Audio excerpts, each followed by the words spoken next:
नमस्कार दोस्तों, स्वागत है आपका स्टडी फॉर सिविल सर्विसेज में। यूपी पीएससी का जो आरओ का एग्जाम होने वाला है प्री का 27 जुलाई 2025 को, और यूपी पीसीएस 2025 का जो प्री वाला होने वाला है 12 अक्टूबर 2025 को। इन दोनों एग्जाम के लिए कई सारे फ्री इनिशिएटिव मैंने अनाउंस किए थे और सारा कमिटमेंट पूरा किया जाएगा। एक बार कमिटमेंट कर दिया तो पूरा करके रहता है स्टडी फॉर सिविल सर्विसेज। पिक्स का रिवीजन हमने चालू कर दिया है Telegram channel Study for Civil Services में, बिल्कुल फ्री में 3 बार पिक दी जाएंगी, उनको आप देखते रहिए। उसके अलावा प्रीवियस ईयर क्वेश्चन पेपर वगैरह, पीडीएफ वगैरह बहुत सारी चीजें उसमें मिलती हैं। तो Study for Civil Services Telegram join करके रखें और आगे भी ज्वाइन रहें जब तक सिलेक्शन वगैरह नहीं हो रहा है। फ्री क्विज की प्रैक्टिस करने के लिए एससीएस डेली क्विज में डेली 25 क्वेश्चन दिए जा रहे हैं। पिछले 6.5 साल से कई सारे एसडीएम, डीएसपी, आरओ, बीओ, कई पीसीएस के लोग उससे टॉपर्स तक उससे निकल चुके हैं, रैंक 1-2 तक। ठीक है, इसके अलावा ओनली करंट अफेयर हमारा चैनल है, ओनली करंट अफेयर। उसमें डेली करंट अफेयर की हम पिक दे देते हैं कि इतना करंट अफेयर जरूरी है, और प्लस उसके क्वेश्चन भी करवा देते हैं। तो ये तीनों फ्री टेलीग्राम चैनल आप एक बार ज्वाइन कर लीजिए और उसमें बने रहिए। तीनों की लिंक दी हुई है वीडियो के डिस्क्रिप्शन में, उस लिंक से ज्वाइन कर लीजिए। इसके अलावा हमने जो बोला था आपसे कि भाई वीडियो क्लासेस भी हम आपको बिल्कुल फ्री इनिशिएटिव के तहत देंगे। तो अभी हम शुरू में 75 दिन का बाकायदा स्टडी प्लान भी देंगे, मोस्ट इंपॉर्टेंट टॉपिक्स कवर भी करेंगे, प्लस उसके रिलेटेड क्वेश्चंस भी पूछेंगे, नए पैटर्न और ट्रेंड वाले, बिल्कुल, है ना। तो शुरू में ये 75 डेज की क्लास चलेगी। आरओ के 200 नंबर में से 140 यानी कि कट ऑफ वाला निकालने वाला के हिसाब से सब कुछ हम आपके लिए कराएंगे। 75 डेज की बिल्कुल फ्री क्लास होगी, सारे वीडियो फ्री रहेंगे, लेकिन सारे वीडियो की पीडीएफ सिर्फ और सिर्फ स्टडी फॉर सिविल सर्विसेज के पेड ग्रुप के मेंबर्स को मिल सकती है। और ये 75 डेज के बाद हम फिर यूपी पीसीएस 2025 प्री के लिए डेडिकेट कर देंगे। मतलब अभी से लेकर लगातार 10-11 अक्टूबर तक सारे फ्री इनिशिएटिव आपको मिलते रहेंगे। पिक्स रिवीजन भी जो है एससीएस की डेली क्विज में जो है फ्री जीएस क्वेश्चन का रिवीजन भी, ओनली करंट अफेयर वाला भी, और यहां पे वीडियो क्लासेस भी बिल्कुल फ्री में। एक भैया अपील है आपसे कि प्लीज वीडियो को लाइक जरूर करते रहना यार, लाइक करा करो यार, थोड़ा मोटिवेशन बना रहता है। एक कमेंट वगैरह कर दिया करो। दूसरी बात यह है कि भाई वीडियो में 5-6 क्वेश्चन पूछे जाएंगे डेली आपसे, उनको आप ईमानदारी से अटेम्प्ट करके अपना ईमानदारी से स्कोर बताइएगा कि कितने आपके सही हो रहे हैं, क्योंकि क्वेश्चन नए पैटर्न वाले होंगे। देखिए 3 टेलीग्राम चैनल है हमारे, इनको ज्वाइन करके बने रहिए यहीं पे। ये वाला मेन चैनल है, यहाँ पिक्स का रिवीजन कराया जाता है, प्रीवियस ईयर क्वेश्चन की पीडीएफ वगैरह सब मिल जाता है इसमें। बहुत सारे फ्री इनिशिएटिव चलते रहते हैं भाई। ये एससीएस डेली क्विज है, डेली इसमें क्विज फ्री में करा रहे हैं लगातार। ठीक है, ज्वाइन करके बने रहो इसमें, बिल्कुल फ्री है, 1 रुपया नहीं देना है इसमें। ये करंट अफेयर वाला चैनल है, डेली करंट अफेयर पढ़ो भी और उसकी प्रैक्टिस भी बिल्कुल फ्री में करो। तो फ्री इनिशिएटिव फॉलो करने वाले स्टूडेंट इस तरह से जो है आप तैयारी करते रहे। बाकी जिनके पास थोड़ी सी फाइनेंशियल फिजिबिलिटी है और लास्ट में सिर्फ और सिर्फ सिलेक्शन का उनका टारगेट है, कट ऑफ निकालने का टारगेट है अगर आपका, तो चाहे आपका आरओ वाला एग्जाम हो, चाहे पीसीएस वाला एग्जाम हो प्री का, दोनों के लिए आपको 3 चीजें करनी है। एससीएस का पेड ग्रुप आप ज्वाइन करिए, एससीएस का सिलेक्शन मटेरियल से और प्लस जो रिकॉर्डेड वीडियो पेड ग्रुप में दिए गए हैं सिर्फ उनसे पढ़ लीजिए। ठीक है, उसके बाद आप प्रैक्टिस कर लें एससीएस पेड क्विज और एससीएस टेस्ट सीरीज से। अगर आपने ये कर लिया, दोनों का प्री का कट ऑफ हर हाल में निकल सकता है, चाहे जैसा पेपर आयोग पूछ ले। Easy, moderate, tough, and conceptual, lengthy. SCS का आरओ का री एग्जाम का प्री का भी पेड ग्रुप चल रहा है, मेंस का भी ग्रुप चल रहा है। यूपी पीसीएस 2025 की शुरुआत से सिलेक्शन तक की भी तैयारी का कंप्लीट पेड ग्रुप चल रहा है, प्री का भी और मेंस का भी। सारे व्यूअर्स का बहुत बहुत स्वागत है। एक बार फिर से डे वाइज रिवीजन हमारा चल रहा है यूपी पीएससी आरओ प्रीलिम्स को टारगेट करते हुए। क्लास नंबर 11 होगी ये, क्लास नंबर 11। 10 क्लासेस ऑलरेडी हो चुकी हैं, कई सारे लोग फॉलो कर रहे हैं, कई सारे लोगों ने शुरू में तो काफी यहाँ पे उत्साह दिखाया था, लेकिन अब लगातार कम होते जा रहे हैं व्यूअर्स। खैर, हम इसको जारी रखने का पूरा प्रयास करेंगे। सभी लोग जो भी लोग देख रहे हैं, मेरा आपसे निवेदन है कि अगर आपने ओपन किया, अगर आपने वीडियो देखा है, इससे लाभ लिया है, तो एक कमेंट यहाँ पे बनता है। कमेंट में आप सिंपली जो है प्रेजेंट लिख सकते हैं, प्रेजेंट सर, प्रेजेंट, ऐसे लिख करके हमारा उत्साहवर्धन करते रहिए। आप अपनी प्रेजेंस यहाँ पे शो करिए कि वाकई में आपको इससे लाभ मिल रहा है। अदरवाइज फिर फायदा ही क्या है लगातार इस वीडियो को देने का। हम लोग पिछले 10 दिवस से लगातार 1 बजे आपको ये क्लास दे रहे हैं, 30 से 35 मिनट के। इसमें मोस्ट इंपॉर्टेंट टॉपिक्स का रिवीजन करा रहे हैं, और दावे और वादे के साथ मैं कह रहा हूँ कि 27 जुलाई को जो पेपर होगा प्रीलिम्स वाला, उसमें कई सारे क्वेश्चन इस डे वाइज सीरीज से रिपीट होंगे, आएंगे, उसको हम प्रूफ के तौर पर दिखाएंगे भी। हिंदी में आपको मैंने टारगेट बता ही दिया था, हिंदी में लगातार आप लोग टारगेट फॉलो करते रहिए। 60 में से 55 का हमारा टारगेट है। हिंदी का पापा वीडियो ऑलरेडी बना हुआ है, बस आपको देखना है, फॉलो करते जाना है। जो लोग पेड क्विज में लिए हुए हैं स्टडी फॉर सिविल सर्विसेज का बैच, आपको प्रैक्टिस करते हुए चलना है।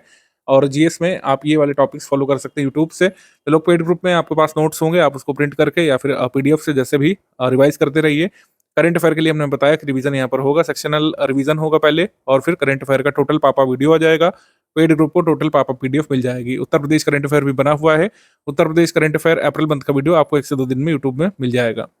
पेड ग्रुप के सदस्य जो हैं अपने पेड ग्रुप के मटेरियल पर पूरी तरीके से रिलाई करते हुए, पेड क्विज लगाते हुए, टेस्ट सीरीज लगाते हुए आगे बढ़ते रहिए। भारत के पठारी क्षेत्र के बारे में हमने पढ़ लिया था और इससे संबंधित कुछ क्वेश्चन जरूर देखेंगे, क्योंकि ये जो जितनी जल्दी याद होता है, तैयार होता है पठारी क्षेत्र, उतनी जल्दी भूलने की भी संभावना यहाँ पे बनी रहती है। निम्नलिखित में से सबसे पुराना पर्वत कौन सा है? तो हमने डिस्कस किया था कि अरावली जो है सबसे पुरातन पर्वत माना जाएगा। ठीक है, सबसे पुराना पर्वत अरावली है। रेसिडुअल माउंटेन का उदाहरण कौन सा है? रेसिडुअल माउंटेन या फिर residual fold mountain? Residual fold mountain का उदाहरण है अरावली। डी यहाँ पे सही है। अरावली मैंने देखा कि प्रीवियस वीडियो में हमने नहीं किया था, तो अरावली के बारे में ये कुछ चीजें यहाँ पे देख लीजिएगा। सबसे पुराना मुर्दार पर्वत, आर्कियन युग में इसका उद्भव हुआ था। कभी इसकी जो कह सकते हैं चोटियां हिमालय से भी ऊंची रही होंगी, लेकिन अब यहाँ पर रेमनैंट्स बचे हैं, यानी कि लगातार हो रही इरोजन की वजह से अब चोटियां जो है बहुत नीची रह गई हैं और इतना बड़ा भी नहीं है। इसकी ऊंचाई सिर्फ राजस्थान वाले रीजन में ज्यादा दिखती है, बाकी जगह जैसे जाता है हरियाणा दिल्ली तक भी है अरावली श्रृंखला, लेकिन बहुत नीची रह गई है। इसके बाद गुरु शिखर जो है माउंट आबू की सबसे ऊंची चोटी है, तो अरावली की सबसे ऊंची चोटी गुरु शिखर, ध्यान रखिएगा। पीपली घाट, देवेर घाट, देशुरी घाट जो बने हुए हैं, तो ये घाट इसके आर पार निकलते हैं, मतलब ये अरावली पर्वत श्रृंखला में स्थित है और इन घाटों के होने की वजह से रेलवेज रोडवेज यहाँ पे बनाए जा सके हैं अरावली पर्वत श्रृंखला को काटते हुए। अरावली पर्वत श्रृंखला का विस्तार किन राज्यों में है? ये याद रखिएगा, इसका विस्तार राजस्थान, हरियाणा, गुजरात और यूनियन टेरिटरी दिल्ली में है। इससे निकलने वाली नदियां बानास, लोनी, साखी और साबरमती, ये ध्यान रख सकते हैं। इसके बाद क्वेश्चन जैसे है, while all major rivers of peninsular river flows in the bay of Bengal, Narmada and Tapi flow into Arabian sea. आशय यह है कि ज्यादातर जो प्रायद्वीपीय भारत की नदियां हैं बे ऑफ बंगाल में गिरती हैं, यानी बंगाल की खाड़ी में, नर्मदा और तापी अरेबियन सी में गिरती हैं। ये असर्शन दिया हुआ है, अभिकथन। इसका कारण दिया हुआ है कि नर्मदा और तापी रिफ्ट वैली में बहती हैं। रिफ्ट वैली के बारे में मैंने आपको बताया था कि नर्मदा और तापी रिफ्ट घाटी में बहती हैं, इस वजह से इनका फ्लो निर्धारित रहता है यहाँ पे। तो पेनिनसुलर रिवर होने के बावजूद भी जो एक्सेप्शनल केस के रूप में नर्मदा और तापी नदियां जो हैं ये बहती हैं वेस्ट की तरफ, यानी कि पश्चिमी साइड बहती हैं, अरब सागर में गिरती हैं, बे ऑफ बंगाल में नहीं गिरती हैं। तो अभिकथन और कारण दोनों ही सही हैं, और कारण जो है अभिकथन की व्याख्या भी करता है, तो हमारा आंसर इस पे सही हो जाएगा ए। याद रखिएगा, ए यहाँ पे सही है। इसके बाद इसी से मिलता जुलता सवाल है कि Narmada flows and forms delta at its mouth, यानी अपने मुहाने पर ये जो है डेल्टा बनाती है। आपको हम रिवर सिस्टम आगे पढ़ाएंगे, तो उसमें बताएंगे कौन सी नदियां डेल्टा बनाती हैं, कौन सी नदियां जो है एस्चुरीज बनाती हैं, एस्चुरीज। और ज्यादातर नदियां जो बंगाल की खाड़ी में गिरती हैं वो डेल्टा बनाती हैं। तो नर्मदा तो ये करती है अरेबियन सी में, तो एस्चुरी ये बनाएगी, तो ये पहला कथन जो है गलत हो जाएगा। नर्मदा जो है एस्चुरी बनाती है, डेल्टा नहीं बनाती है। इसका कारण ये दिया हुआ है कि रिफ्ट वैली में, यानी भ्रंश घाटी में बहती है, और इसका ये सही है क्योंकि भ्रंश घाटी ऐसा स्ट्रक्चर है जैसे मान लीजिए कि ऐसे पर्वत हैं, ठीक है, ऐसे पर्वत हैं, इसके बीच से जो है नदी बह रही है, यहाँ पर्वत है, किनारे पर्वत हैं, तो इसका जो फ्लो है वो निर्धारित है पूरी तरीके से, तो ये इधर उधर नहीं बह सकती है। जबकि डेल्टा बनाने की कंडीशन है कि नदी जो है बिखर जाती है, अपने मुहाने पर नदी बिखर जाती है, अवसाद जमा कर देती है, तो डेल्टा बनता है। तो डेल्टा यहाँ पे नहीं बन पाता है क्योंकि ये भ्रंश घाटी में बहती हुई अपना पानी अरब सागर में गिरा देती है, एस्चुरी बनाती है। ये रिफ्ट वैली में बहती है, ये सही है। तो आर तो सही है लेकिन ए फॉल्स है, तो A is false, R is true, ये हमारा आंसर हो जाएगा इसमें डी। सोन रिवर का एक्चुअल सोर्स क्या है, ये हम जब रिवर वगैरह पढ़ेंगे तो आपको बताएंगे। जैसे हमने आपको लोकेशन से बताया था कि राज्यों को लिंक करके पूछते हैं प्रायद्वीपीय भारत के पठार से कौन किसका भाग बनता है। जैसे यहाँ पर लिखा हुआ है मालनड, मालनड जो है आंध्र प्रदेश दिया हुआ है, जबकि गलत है। मालनड आपको कहाँ पर देखने को मिलता है? प्रायद्वीपीय पठार का भाग मालनड आपको देखने को मिलता है कर्नाटक में। कर्नाटक का जो ऊंचा क्षेत्र होता है जिसमें जंगल वगैरह पाए जाते हैं, वो कर्नाटक में है मालनड। अब एक इंपॉर्टेंट टॉपिक यहाँ पर कर लेते हैं, हमारे संविधान पर, हमारी राज्य व्यवस्था पर, गवर्नेंस पर यानी शासन प्रणाली पर, और जो विभिन्न कानून और कह सकते हैं जो प्रावधान है उन पर जो विभिन्न राज्य व्यवस्था के विद्वानों ने जो टिप्पणियां की हैं, कई बार उसके बारे में भी एग्जाम में हमसे पूछ लेते हैं। कौन सा अधिनियम, कानून या शासन प्रणाली है और उस पर किसके द्वारा टिप्पणी और क्या टिप्पणी की गई है, उसके बारे में क्वेश्चन कई बार एग्जाम में पूछ लेते हैं आपसे। इंग्लिश हिंदी दोनों मीडियम में दिया हुआ है, ये हमारे जो लिस्टिंग में है ये मिल जाता है आपको ये सारी चीजें, और इससे क्वेश्चन भी आ चुके हैं कई बार। जैसे 10वीं अनुसूची में जो प्रावधान किए गए थे, तत्कालीन प्रधानमंत्री राजीव गांधी ने इसे सार्वजनिक जीवन या लोक जीवन सुधारने का प्रथम सोपान बताया था। तो 10th शेड्यूल में क्या है ये आपको पता होना चाहिए। संविधान की 10वीं अनुसूची जो है एंटी डिफेक्शन लॉस के बारे में है, यानी कि दल बदल विरोधी कानून के बारे में है, और इसको जोड़ा गया था 52वें संविधान संशोधन से। भारतीय संविधान पर टिप्पणी केसी वेयर ने की है, इसको क्वासी फेडरल कहा है। एक बार पूछा गया था 2019 के पेपर में, प्रीलिम्स में एक बार पूछा गया था यूपीएससी अपर में, इनमें से किस विद्वान ने भारत के संविधान को क्वासी फेडरल कहा था? ठीक है, क्वासी फेडरल कहा था केसी वेयर ने। भारतीय संविधान को बार्गेनिंग फेडरलिज्म कहा था मॉरिस जोन्स ने। मॉरिस जोन्स का कहना था कि बार्गेनिंग फेडरलिज्म है यहाँ पर, क्योंकि राज्यों को हर चीज मांगनी पड़ती है यहाँ पे, मतलब सौदेबाजी करनी पड़ती है, प्रॉपर फेडरलिज्म नहीं है। तो इसको क्रिटिसाइज किया था भारत के संविधान को मॉरिस जोन्स ने बार्गेनिंग फेडरलिज्म कह करके। भारतीय संविधान को कोऑपरेटिव फेडरलिज्म किसने कहा था? ग्रेनविल ने। ग्रेनविल ने भारतीय संविधान को कोऑपरेटिव फेडरलिज्म का दर्जा दिया था। भारतीय संविधान की जो प्रस्तावना है, जिसके बारे में भी पढ़ भी चुके हैं पिछली क्लास में, तो सर अर्नेस्ट बॉर्कर ने प्रस्तावना को या फिर प्रियम्बल को भारत के संविधान का की नोट बताया था, और अपनी एक पुस्तक principles of social and political theory के प्रथम पृष्ठ पर इसे लिखा था प्रियम्बल को, और संविधान का की नोट बताया था। मतलब संविधान की जो मूल भावना है, जो आइडियोलॉजी है, वो सब इससे पता चल जाती है। अर्नेस्ट बॉर्कर का कहना था संविधान की प्रस्तावना पर सुप्रीम कोर्ट के पूर्व मुख्य न्यायाधीश एम हिदायतुल्लाह ने कहा था कि इसकी तुलना यूनाइटेड स्टेट्स ऑफ अमेरिका में की गई डिक्लेरेशन ऑफ इंडिपेंडेंस से की जा सकती है। तो एम हिदायतुल्लाह ने जो प्रियम्बल है उसको इसके समतुल्य बताया था अमेरिकन डिक्लेरेशन ऑफ इंडिपेंडेंस की। भारतीय संविधान का जो भाग 3 है, इसको भारत का मैग्ना कार्टा कहा जाता है। पार्ट 3 भारत का मैग्ना कार्टा कहा जाता है। पार्ट 3 फंडामेंटल राइट्स के बारे में, मौलिक अधिकारों के बारे में, तो इसको मैग्ना कार्टा कहा गया है। भारत के नीति निदेशक तत्वों को, यानी कि director principles of state policy को के टी शाह ने क्रिटिसाइज किया था। इसे अतिरेक कर्मकांडी बताया था, और ऐसे चेक से तुलना की थी जिसका भुगतान बैंक तभी करेगा जब बैंक के संसाधन अनुमति दें।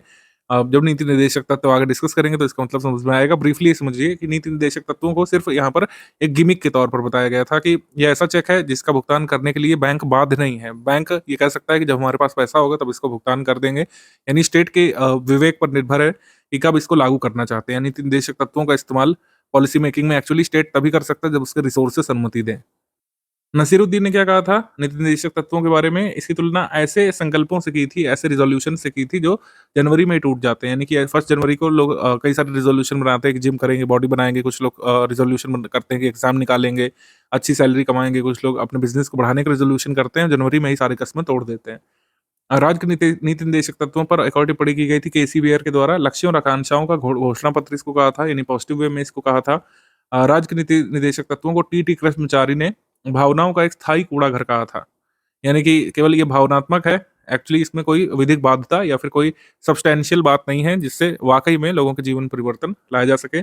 इसके बाद नीति निर्देशक तत्वों को आइवर जेनिंग्स ने कर्मकांडी आकांक्षा बताया था। यानी कि इंग्लिश में इसको हम लोग कह सकते हैं director principles of state policy को पायस एस्पिरेशंस कहा था आइवर जेनिंग्स ने। ये क्वेश्चन पूछा गया था 2023 में यूपीपीएससी के एक पेपर में। पार्लियामेंट्री सिस्टम को आइवर जेनिंग्स ने कैबिनेट सिस्टम की संज्ञा दी थी। इमरजेंसी प्रोविजंस पर जो विभिन्न टिप्पणियां की गई उनको देख लेते हैं। इमरजेंसी प्रावधानों को टी कृष्णचारी ने संवैधानिक तानाशाही बताया था। यानी कि आप एक्चुअली जो है डिक्टेटर बन सकते हैं इमरजेंसी प्रोविजंस को भारत में इन्वोक करके। इमरजेंसी प्रावधानों को हृदयनाथ कुंजरू ने कहा था राज्य की वित्तीय स्वायत्ता पर खतरा। ठीक है, राज्य की वित्तीय स्वायत्ता पर खतरा। इमरजेंसी प्रोविजंस पर सर अल्लादी कृष्णमचारी अय्यर जी ने संविधान के प्राणवायु बताया था। ठीक है, यानी कि इसको पॉजिटिवली जो है क्रिटिसाइज किया था, संविधान की प्राणवायु बताया था इमरजेंसी प्रोविजंस को।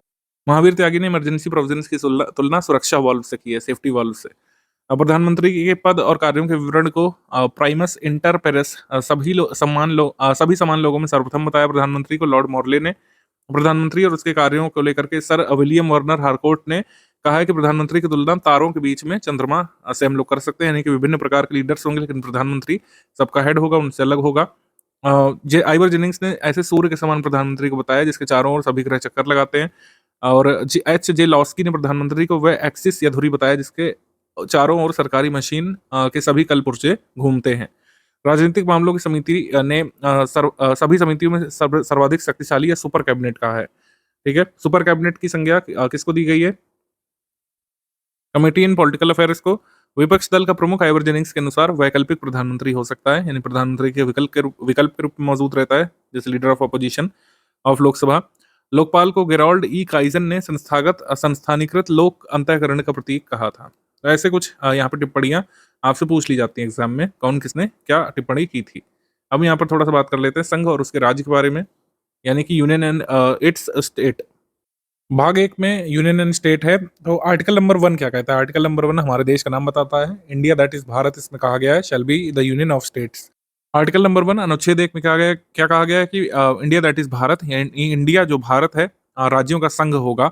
और संघ का मतलब यहाँ पर समझ लेना जरूरी है। यहाँ पर संघ हम किसके बारे में बात कर रहे हैं? राज्यों के संघ के बारे में। यानी राज्यों के संघ में क्या यूनियन टेरिटरी शामिल है? नहीं। लेकिन जब हम भारत के क्षेत्र के बारे में बात करेंगे, इंडियन टेरिटरी के बारे में बात करेंगे, तब यूनियन टेरिटरी उसका अभिन्न अंग होगा।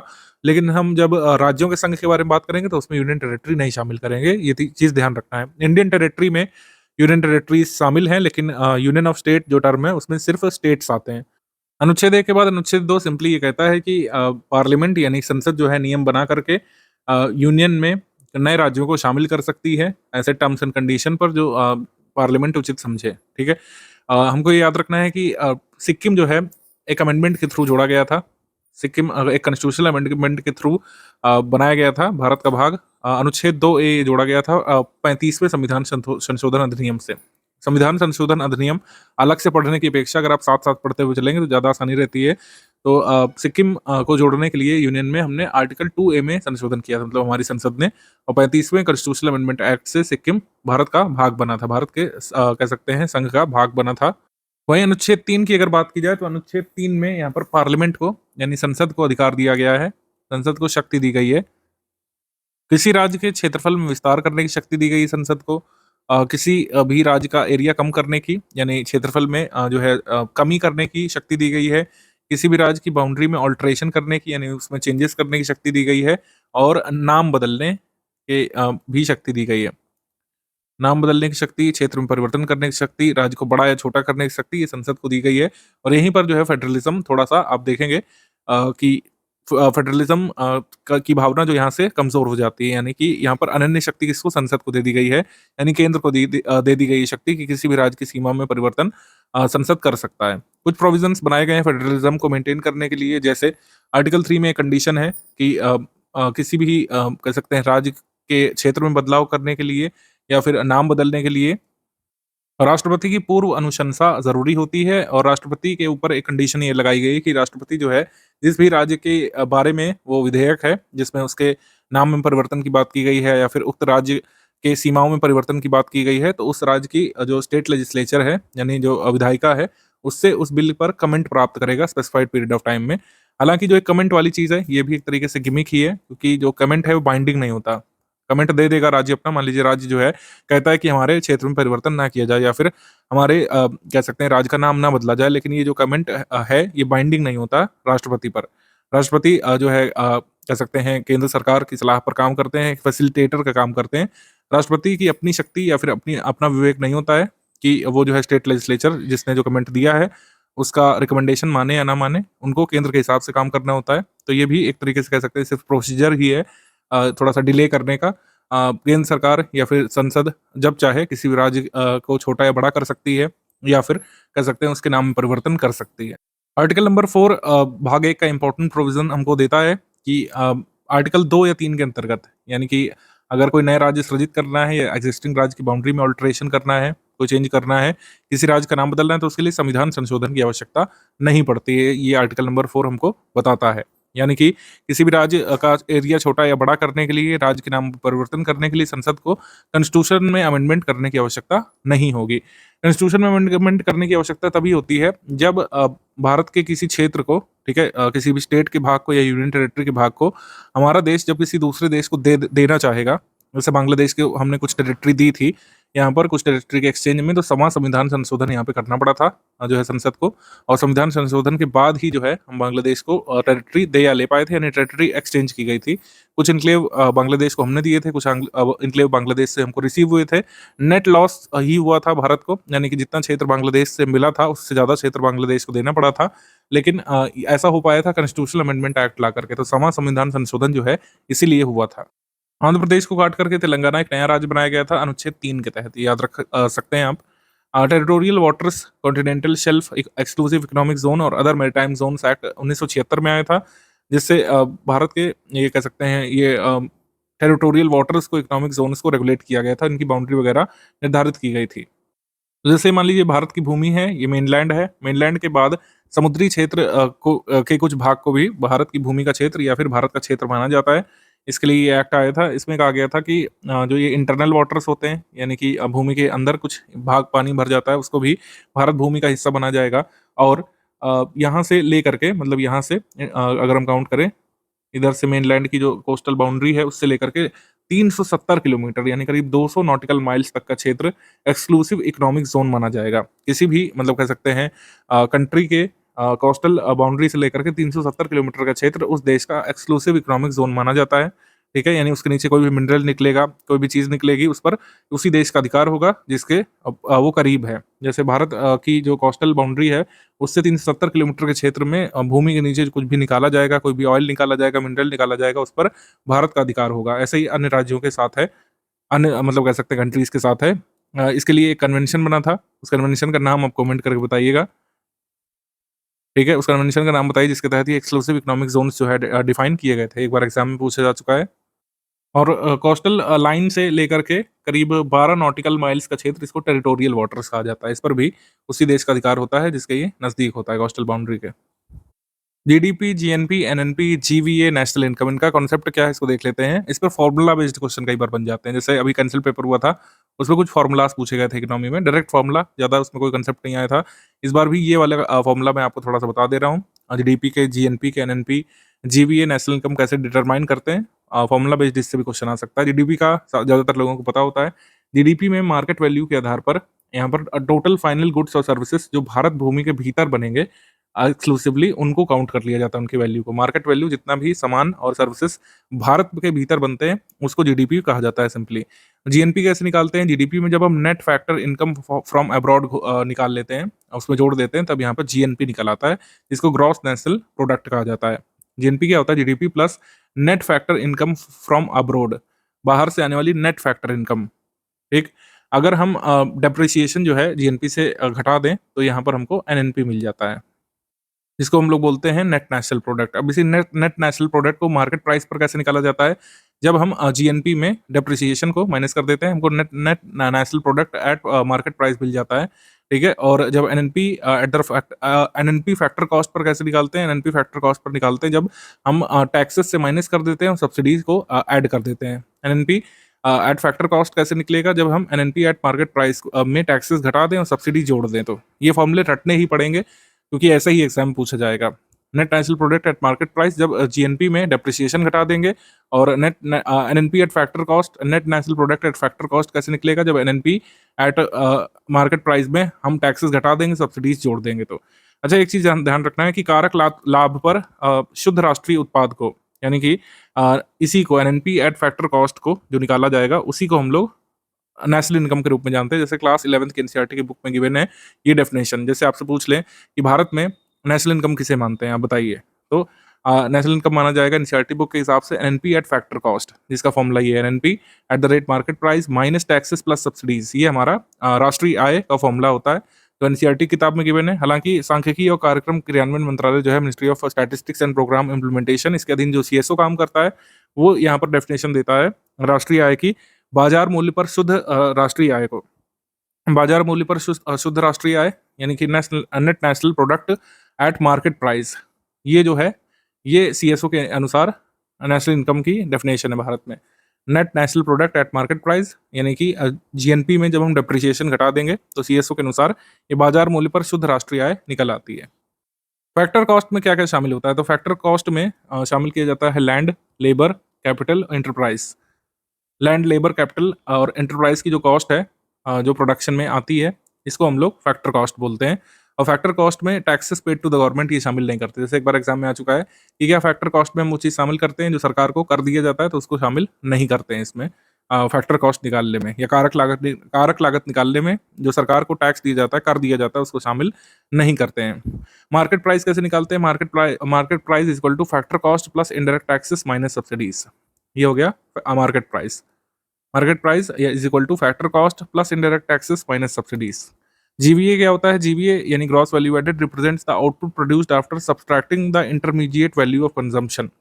तो जीवीए को हम ऐसे डिस्क्राइब कर सकते हैं, GDP gross domestic product plus subsidies on products minus taxes on products. GVA का मतलब हो गया GDP plus subsidies on products minus taxes on products. ऐसे ही आपको लर्न कर लेना चाहिए ये वाले फॉर्मूला। फैक्टर कॉस्ट में क्या क्या शामिल होता है, इसमें क्या नहीं शामिल होता है, और ये दो एटलीस्ट जरूर याद कर लीजिएगा, ये दो formula, NNP eight market price और एनएनपी एट फैक्टर कॉस्ट। बाकी तो आप निकाल ही लेंगे। ठीक है, तो इस तरीके से ये कुछ फॉर्मूलाज देख लीजिएगा, इसके पूछे जाने की संभावनाएं लग रही थी, तो मैंने आपको ये करा दिया है। देखिए, भले ही 5 साल बीत चुके हैं, लेकिन आज भी हमारी रूह तक कांप जाती है जब हम याद करते हैं कोरोना वायरस के टाइम को।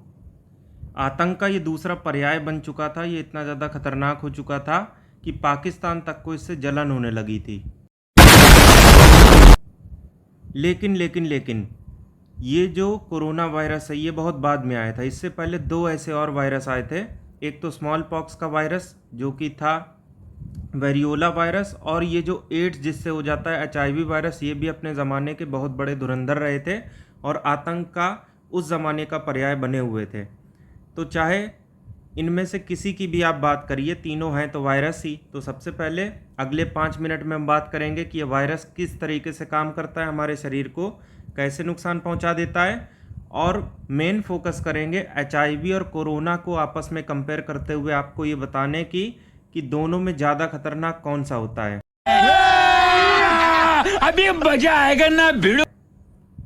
अब ये वायरस बड़ा ही अजीब सजीव होता है। इसे नॉन लिविंग कहा जाता है। ये इसलिए क्योंकि अगर इसको कोई जिंदा सेल नहीं मिलेगी तब तक तो ये मरा रहेगा, लेकिन कोई लिविंग अर्थात जिंदा सेल पाते ही ये खुद भी जिंदा हो जाता है।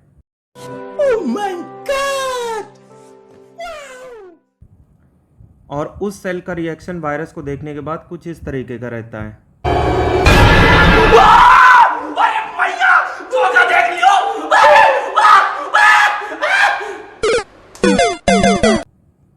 जी हाँ, और इसकी वजह ये है क्योंकि ये जो आप स्क्रीन के ऊपर सेल देख रहे हो ये है माइटोकॉन्ड्रिया, ये गोल्गी बॉडी, ये एंडोप्लाज्मिक रेक्टिकुलम का स्ट्रक्चर है जिसके रफ वाली साइड में है ये राइबोसोम, और ये है लाइसोसोम जो खा पी के मरी हुई सेल्स को ख़त्म कर देता है। अब जैसे ही इस लिविंग सेल से ये वायरस अटैच होगा, सबसे पहले इनके ये जो ऑर्गेनल हैं, जो छोटे छोटे अंग हैं, इनको भड़काना चालू करेगा। किस तरीके से भड़काएगा कि ये माइटोकॉन्ड्रिया, ये क्या तुम यहाँ पे एनर्जी बना रहा है, ये राइबोसोम क्या तुम प्रोटीन बना रहा है, तुम लोगों का ये काम तो है ही नहीं है, तुम लोगों का काम है हमारी कॉपी बनाना। मैं नहीं मानता। आप अगर किसी जेरोक्स मशीन पे कॉपी कराने गए हो तो उसके अंदर का आइटम बदल के कोई दूसरी कॉपी डाल दी जाए तो उसमें मशीन की थोड़ी ना कोई गलती है, उसके पास दिमाग थोड़ी ही है, वो उस चीज़ की कॉपी बनाने लगेगा। उसी तरह से RNA को यूज़ करके प्रोटीन बनाना, जैसा कि राइबोसोम का काम है, तो प्रोटीन की कॉपी ना बना के इस वायरस की कॉपी बनाने लगेगा। तो इस तरह से सेल ऑर्गेनेल को मैनिपुलेट करके वायरस अपनी कॉपी बनाता रहता है, और एक टाइम के बाद जिस भी अंग से रिलेटेड वो सेल है उस अंग पे हावी होकर उसको डैमेज करके, और उसके बाद एक के बाद एक दूसरे अंग डैमेज होना शुरू हो जाते हैं, और उसके बाद आपका काम हो जाता है तमाम। खत्म। Bye bye, tata, good bye, गया। दुनिया का कोई भी वायरस हो उसको अलग अलग टाइप की सेल चाहिए। अगर आप कोरोना की बात करें तो उसको हमारे फेफड़े, हमारे एयरवेज जिसमें ट्रैकिया शामिल है, जिसके रास्ते फेफड़े तक हवा पहुंचती है नाक के रास्ते, तो इन सभी जगह पर जो भी सेल्स मिलेंगी कोरोना वहां पे जाके अपनी कॉपी बनाएगा। ये पेट की तरफ इसके जाने की औकात ही नहीं थी, क्योंकि पेट में जो HCl रहता है इसको मार गिराता और इसको पता भी नहीं चलता। तो कोई भी दुनिया का वायरस हो उसको एक स्पेसिफिक टाइप की सेल चाहिए, वो भी जिंदा, अपनी कॉपी बनाने के लिए। कुछ बेसिक जानकारी देखते हैं यहाँ पर। एड्स जिसकी वजह से होता है वो है HIV virus, human immuno deficiency virus, और एड्स का फुल फॉर्म है एक्वायर्ड इम्यूनो डेफिशिएंसी सिंड्रोम। अगर आप कोरोना की बात करो तो WHO ने इसको ऑफिशियल नाम दिया था कोविड-19, जिसमें CO का मतलब है सर्किल ऑफिसर। क्या बोला तूने? नहीं, कोरोना, VI वायरस और D डिजीज़। और 2019 में चूंकि दिसंबर में इसको पहली बार रिपोर्ट किया गया था इसलिए इसके आगे 19 लिख जाता है। हालांकि ऐसा नहीं है कि कोविड-19 का ये जो कोरोना वायरस है 2019 दिसंबर में पहली बार आया था। इससे पहले 2002 में सार्स कोव ये आ चुका था, तो इसीलिए इसी से मिलता जुलता स्ट्रक्चर होने की वजह से इसे SARS-CoV-2 बोल दिया। ऐसे ही सऊदी अरब में 2012 में MERS नाम से कोरोना वायरस आया था, लेकिन इस बार ये जो आया है ना, ये सबका बाप निकला। सबसे ज़्यादा खतरनाक और एकदम आतंक का दूसरा पर्याय ये बन चुका है। हम सब ने वो ज़माना देख रखा है। आज उसको 5 साल हो चुके हैं। अब इन दोनों के काम करने का तरीका देख लेते हैं। सबसे पहले जैसा कि हमने बताया कि कोरोना बन चुका था आतंक का पर्याय, और उसकी वजह यह है कि लंग्स और एयरवेज की सेल्स में फटाफट से अपनी कॉपी बनाएगा और 7-8 दिन के अंदर इतनी ज़्यादा कॉपीज़ बना लेगा कि आपका काम उसी वक्त तमाम हो सकता है अगर आपकी इम्यूनिटी वीक है तो। नहीं तो अगर आपके शरीर ने इम्यून रिस्पॉन्स दिखाया तो सबसे पहले फेफड़े के अंदर बलगम बनना चालू होता था काफ़ी तेज़ी से, और ये बलगम महीनों निकलता रहता था, बशर्ते आप जिंदा बच गए हैं तब। सब क्या देखना पड़ रहा है? अच्छा है मैं अंधा हूँ। वहीं अगर आप HIV वायरस की बात करो तो जो एलिसा टेस्ट से इसको चेक किया जाता था, सबसे पुराना टेस्ट है। इसके बाद 2-3 टाइप के टेस्ट और आ गए। तो टेस्ट के हिसाब से ये डिपेंड करता है कि किस तरीके से कितने दिन बाद आपको ये पता चलता है कि आपके शरीर में HIV है, आप HIV वायरस से पॉजिटिव हो। देखिए, बायोलॉजी में प्लस माइनस का मतलब ये होता है कि जिस भी चीज़ के बारे में बात हो रही है अगर वो है तो पॉजिटिव।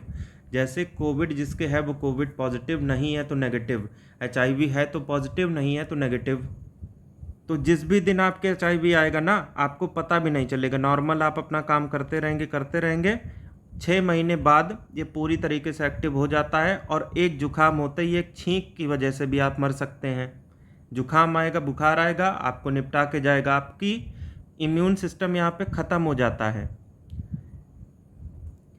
आपको जैसा कि पता है कि वाइट ब्लड सेल आपके शरीर को इम्यूनिटी प्रोवाइड करती है। HIV वायरस इसको लात मार के भगा देता है और कहता है आज से हम ही WBC हैं, जाओ। और उसके बाद शरीर से जो मर्जी वो करवाता है। ये कहेगा खांसी करो तो खांसी आएगी, बुखार हो जाए तो बुखार आएगी, और उसके बाद आप कभी भी परलोक सिधार सकते थे। कोई भरोसा ही नहीं था इसका। तो ये भी आतंक का विषय बन चुका था। लेकिन चिंता की बात कोरोना के केस में ज़्यादा थी, क्योंकि अगर किसी को कोरोना है और वो आपके आसपास से भी गुजर गया, उसके द्वारा छोड़ी गई कार्बन डाइऑक्साइड अगर आपके मुंह में चली गई नाक से होते हुए अंदर, आप भी कोविड पॉजिटिव हो सकते थे। HIV के केस में ऐसा नहीं था, क्योंकि जिसको HIV है वो आपसे हाथ तक मिला ले कुछ नहीं होगा। आपके बगल में लेट के सो भी जाए, वो भी चुपचाप सो जाए तो कुछ नहीं होगा। समझ रहे हो ना? तो कुल मिला के फिजिकल संपर्क के माध्यम से कोरोना फैलता था, HIV नहीं फैलता था। HIV के फैलने का तरीका अलग था, ये ब्लड के संपर्क के माध्यम से फैलता था। मान के चलिए किसी को HIV पॉजिटिव है और आपका खून, उसका खून आपके में आ गया, या फिर आप HIV पॉजिटिव हो उसके पास चला गया, तो मुफ्त में आपको HIV वो दे के जाएगा। इसके साथ साथ अगर कोई माँ जिसके गर्भ में भ्रूण पल रहा है वो HIV पॉजिटिव है, तो बाय डिफ़ॉल्ट उस अभागे बच्चे को भी HIV मिल जाएगा। इसके साथ साथ अगर आप कैजुअल टाइप के सेक्सुअल कांटेक्ट रखते हो तो भी आपको ज़्यादा चांसेस हैं कि HIV हो ही जाएगा। अगर मान के चलिए आपने जिसके साथ रखा है उसको HIV है तब। आप देखिएगा कि जब भी किसी को खून चढ़ाया जाता है ना, तो 2 टाइप के टेस्ट होते हैं। सबसे पहले हेपेटाइटिस B का और दूसरा HIV का। इनमें से कुछ भी मिला ना तो भले ही ब्लड ग्रुप मैच कर जाए, लेकिन वो खून आपके में नहीं चढ़ाया जाता है। ये बड़ी अच्छी बात कही आप। तो हमने दोनों के फैलने के तरीके बता दिए, मारने के तरीके बता दिए, शरीर में एंट्री कैसे होती है ये बता दिए, किस सेल को प्रभावित करेगा HIV वायरस, प्रभावित करेगा किसको, WBC को, और उसमें भी स्पेसिफिकली T सेल्स को। शरीर में कुछ भी बाहर से चीज़ आती है, बैक्टीरिया है, वायरस है, कुछ भी है, तो T सेल्स की ड्यूटी होती है उसको मारने की। लेकिन ये ससुरा T ही सेल को ख़त्म कर देता है, तो मारने वाला कोई है ही नहीं है, और WBC की जगह आप ले लेते हो। आपसे कहेगा कोरोना किस सेल को अटैक करता है, तो फेफड़े की, एयरवे की, ट्रैकिया की इन सेल को अटैक करेगा। HIV T सेल्स को या WBC को। HIV अगर आपको रहेगा तो हो सकता है आप 5-7 साल जिंदा भी रह जाएं, पता भी ना चले, एकदम से ही अटैक करता है। लेकिन कोरोना वायरस 7-8 दिन में ही अपना रंग दिखाना चालू कर देता है, और अगर इम्यूनिटी स्ट्रांग है तो बचते हो, नहीं है तो नहीं बचते हो। एलिसा टेस्ट HIV से रिलेटेड है, और किस टेस्ट से आपका ये कन्फर्म होता था कि कोविड है कि नहीं, तो सबको याद होगा RT-PCR, इस टेस्ट से होता था। आपसे कहेगा कोरोना का संबंध किस देश से है, तो चीन से। अब आपको HIV का इतिहास 30 सेकंड के अंदर बताते हैं। देखिए, अफ्रीका महाद्वीप में एक देश है कॉन्गो, वहाँ पे चिंपैंजी और बंदरों के काटने की वजह से जब इंसानों के ऊपर ये वायरस आया तब लोगों को बड़ा अचंभा हुआ। तो ब्लड सैंपल जिन जो बीमार पड़ रहे थे चिंपैंजी वगैरह के काटने के बाद उनके लिए गए, और बाद में ये पता चला जब और भी चिंपैंजियों के अलग से सैंपल लिए गए कि हाँ ये HIV वायरस है और ये केवल और केवल खून के जरिए फैलता है। तो ये अफ्रीका से रिलेटेड है और ये कोरोना चाइना से सभी जानते हैं। इस रोचक जानकारी को समाप्त करते हुए अब 2 रीजनिंग के सवाल हम करके जाएंगे, और इस चैप्टर का नाम है मिसिंग नंबर। बहुत सारे इसके टाइप बनते हैं, 10-15 टाइप बनते हैं। इसमें सवाल आने के तरीकों के हिसाब से अलग अलग फिगर आपको देगा। 2 फिगर हम आपके लिए अभी लेके आए हैं। ये चैप्टर बहुत ज़्यादा ज़रूरी है करके जाना, चाहे आप हमारे CSAT वाले कोर्स से कीजिए या फिर कहीं भी और से कीजिए, लेकिन करके ज़रूर जाइए अगर आप ROARO और UPPCS प्री देने जा रहे हैं तब।